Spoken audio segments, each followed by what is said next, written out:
જય શ્રી કૃષ્ણ મિત્રો, કેમ છો? મજામાં ને? ખાવા બનાવવા માટેની આપણે કલા એક અલગ જ છે. આપણે અલગ જ યુનિક રીતના બટેકાનું શાક બનાવવાનું છે. મેં 250 ગ્રામ બટેકા લીધા છે, તેની છાલ ઉતારીને પાણીમાં રાખી દીધા છે. તેના આપણે આ રીતના ટુકડા કરવાના છે, બતાવું છું તમને. આ રીતના આપણે જાડા, આપણે કાજુ કતરી આવે એ રીતના આપણે એટલી જાડી થિકનેસ રાખવાની છે. પતલી હશે તો પણ વાંધો નહીં, પણ આ તૂટી જશે તો તેનો લુક અલગ આવશે. એટલે આપણે જાડી રાખીશું તો આપણે એકદમ સરસ શાકનો લુક આવશે. આ રીતના આપણે એકદમ સરસ કટિંગ કરી લેશું. આ શાક તમે રેસ્ટોરન્ટનું પણ ભૂલી જશો, આપણે પનીરનું શાક, તેથી પણ એટલું મસ્ત બનશે. આ રીતના આપણે બધા કટિંગ કરી લેવાના છે. આ વાતમાં આપણે બધા કટિંગ થઈ ગયા છે એકદમ સરસ. આ રીતના આપણે બધા કટિંગ કરી લેશું. અને તેના મસાલા માટે આપણે 1 વાટકો આપણે ધાણા ભાજી લીધા છે, અને 1 બંચ આપણે પાલકની પણી કે છે તે આવે છે તે 1 પણી લીધી છે, અને આપણે રફલી કટ કરી લીધા છે. આપણે એકદમ બારીક નથી કરવાના. અને 2 કાંદા લીધા છે, અને આ રીતના આપણે જાડા કટ કરી લીધા છે. 1 કાંદામાંથી 3 ટુકડા કર્યા છે, અને 2 આપણે રફલી આપણે લીલું મરચું કટ કરી લીધું છે, અને 1 ઈંચું આદું લીધું છે. હવે આપણે પેલા બટેકાને એકદમ સરસ સાફ કરી લેવાના છે, અને તેનો સ્ટાર્ચ નીકળી જશે તો આપણે શાક પણ એકદમ મસ્ત બનશે. આપણે કોઈ પણ કોટનનું કપડું લઈ લેવાનું છે, તેમાં આપણે એકદમ સરસ લૂછી લેવાના છે બટેકા જે આપણે કટ કર્યા છે તે.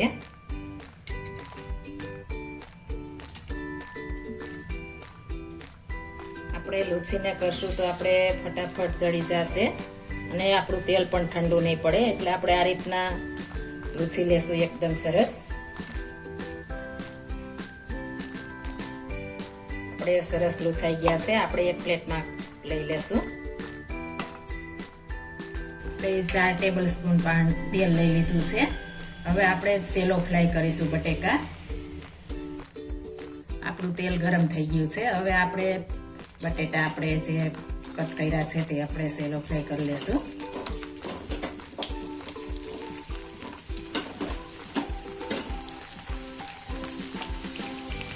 આપણે સરસ પકાવી લેવાના છે.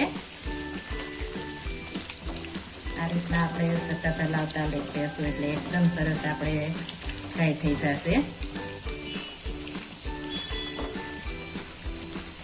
આપણે આછો બ્રાઉન કલર થવા લાગ્યો છે, તો હવે આપણે સાઈડ ચેન્જ કરી લેશું. આ રીતના બધા આપણે સાઈડ ચેન્જ કરી લેશું એટલે એકદમ મસ્ત આપણે ચડી જશે. આપણે 70 થી 80% ચડવા દેવાના છે. બહાર કાઢ્યા પછી પણ આપણે ગરમ હશે તો વરાળના હિસાબે ચડી જશે. એટલે આપણે 70 થી 80% જ ચડવા દેવાના છે, એટલે એકદમ સરસ આપણે ચડી જશે. આ રીતના આપણે બધાની સાઈડ ચેન્જ કરી લેશું.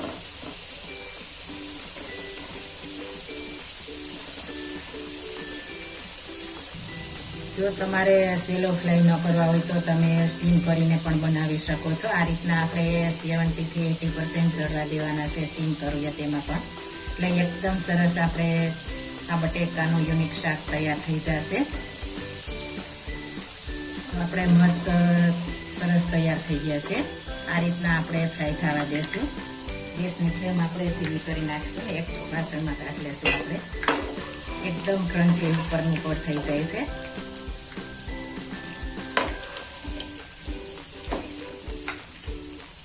હવે આપણે જેમાં આપણે બટેકા સેવ ફ્રાય કર્યા હતા તેમાં જ આપણે ડુંગળી નાખી દેશું. પહેલા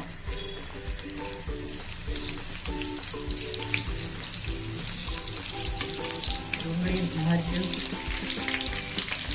સાથે નાખી દેશું એટલે એકદમ સરસ ફ્રાય થઈ જાય.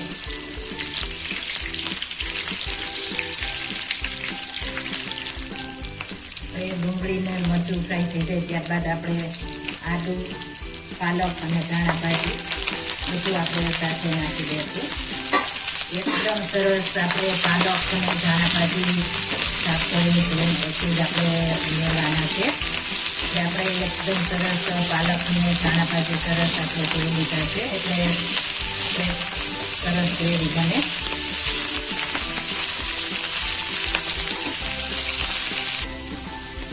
આપણે સરસ ચડી ગયું છે. હવે આને આપણે ઠંડુ થવા દેશું. ત્યારબાદ આપણે મિક્સર જારમાં આપણે ગ્રેવી બનાવી લેશું.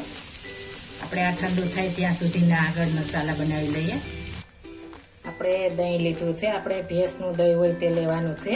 1 કપ દહીં લીધું છે. તેમાં આપણે ઘરના થોડા મસાલામાં આપણે મસ્ત શાક બનાવવાનું છે. એટલે 1 ચમચી મોટી આપણે કાશ્મીરી લાલ મરચું, અડધી ચમચી લાલ મરચું, હળદર પાવડર અને 2 ચમચી ધાણા જીરું પાવડર અને આપણે સ્વાદ પ્રમાણે નિમક. આ બધા મસાલા આપણે એકદમ સરસ મિક્સ કરી દઈશું. ત્યારબાદ સરસ આપણે ફેટી લેવાનું છે. આપણે ઘટ દહીં હોય તે લેવાનું છે.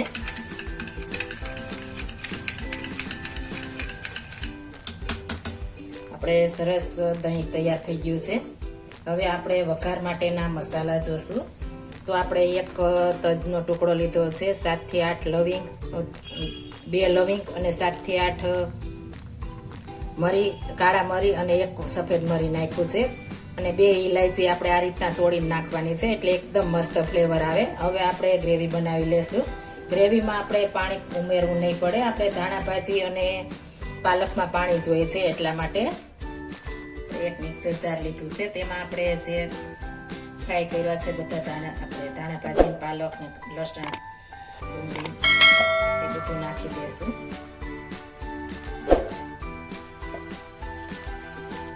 આપણે સરસ ગ્રેવી તૈયાર થઈ ગઈ છે. આ રીતના આપણે ગ્રેવી તૈયાર કરવાની છે. એકદમ સરસ, લુક પણ એટલો મસ્ત આવે છે. હવે આપણે વઘાર કરીશું. જે પેનમાં આપણે ગ્રેવીની સામગ્રી તૈયાર કરી હતી તેમાં જ આપણે તેલ મૂકી દીધું છે.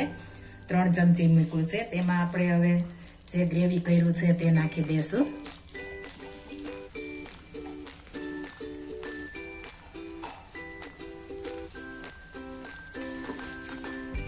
સરસ આ રીતના મિક્સ કરી દેવાનું છે. એકદમ સરસ આપણે ચડવા દેશું એટલે મસ્ત બને. અને ઢાંકીને 2 થી 3 મિનિટ માટે આપણે રહેવા દેશું ધીમા ગેસ ઉપર.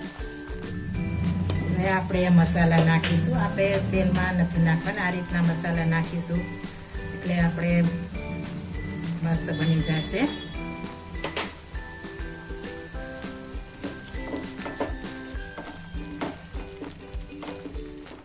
તપાસી લેશું. એકદમ મસ્ત થઈ ગયું છે. હવે આની ઉપર આપણે મસ્ત મજાનો તડકો દેવાનો છે. પહેલા આપણે દહીં જે મસાલા વાળું કર્યું છે તે મિક્સ કરી દેશું. એકવાર તમે ખડા મસાલા આ રીતના કાચા તેલમાં નાખ્યા વગર નાખીને બનાવજો, મસ્ત બને છે. એકદમ સરસ ફ્લેવરફુલ આપણે શાક બનશે. આપણે સાઈડમાં તેલ ગરમ મૂકી દીધું છે તડકો દેવા માટે. આપણે તેલ ગરમ થઈ ગયું છે. 2 સૂકા મરચા, જીરું છે તે નાખી દેશું. એકદમ ફોડી નાખવાનું છે અને એકદમ સરસ આપણે તડકો દેવાનો છે. આ તડકો દેશું આ રીતના એટલે એકદમ મસ્ત આપણું શાક બનશે. મિક્સ કરી દેશું.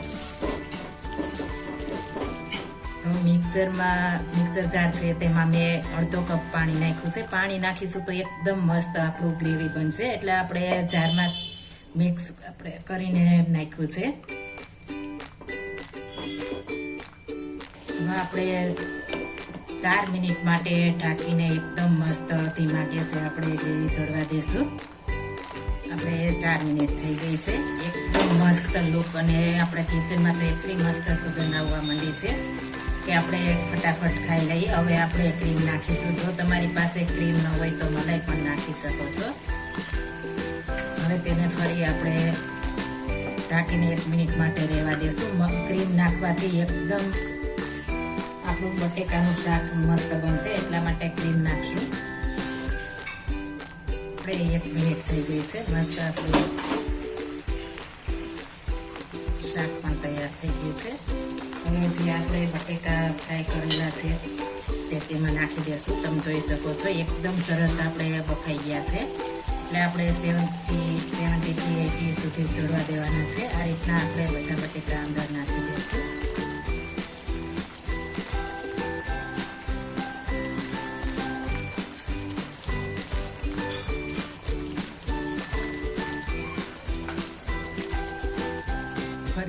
આપણે 2 મિનિટ માટે ધીમા ગેસે રહેવા દેશું. આપણે મસ્ત શાક તૈયાર થઈ ગયું છે, તમે જોઈ શકો. આ ઉપર છૂટું તેલ પડે ત્યારબાદ જ આપણે ગેસની ફ્લેમ બંધ કરવાની છે, ત્યાં સુધી નથી કરવાની. આપણે મસ્ત છૂટું તેલ પડી ગયું છે. હવે ઢાંકીને આપણે 2 મિનિટ માટે રહેવા દેશું. 5 મિનિટ થઈ ગઈ છે. એકદમ મસ્ત આપણે શાકનો લુક આવવા માંડ્યો છે, એકદમ સરસ, અને આપણે ખાવાની પણ મજા પડી જશે. આપણે એક બાઉલ લઈ લીધું છે. આપણે એકદમ સરસ અને ખાવાની મજા પડી જાય તેવું પંજાબીને આપણે પનીરના શાકને પણ ટક્કર મારે તેટલું મસ્ત આપણે આ શાક તૈયાર થઈ ગયું છે.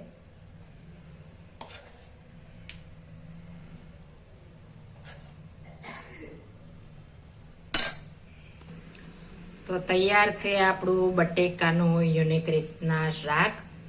એકદમ સરસ અને ખાવાની પણ મજા પડી જાય તેટલું મસ્ત આપણે શાક તૈયાર થઈ ગયું છે. આ શાક તમે ભાત સાથે, રોટલી સાથે, પૂરી સાથે સર્વ કરી શકો છો. એકદમ સરસ અને એકદમ ફ્લેવરફુલ આપણું શાક તૈયાર થઈ ગયું છે. જો આ મારી રેસીપી પસંદ આવી હોય તો મારી ચેનલ લાઈક, શેર અને સબસ્ક્રાઈબ કરી દેજો. ફરી મળીશું નવી રેસીપી લઈને. જય શ્રી કૃષ્ણ.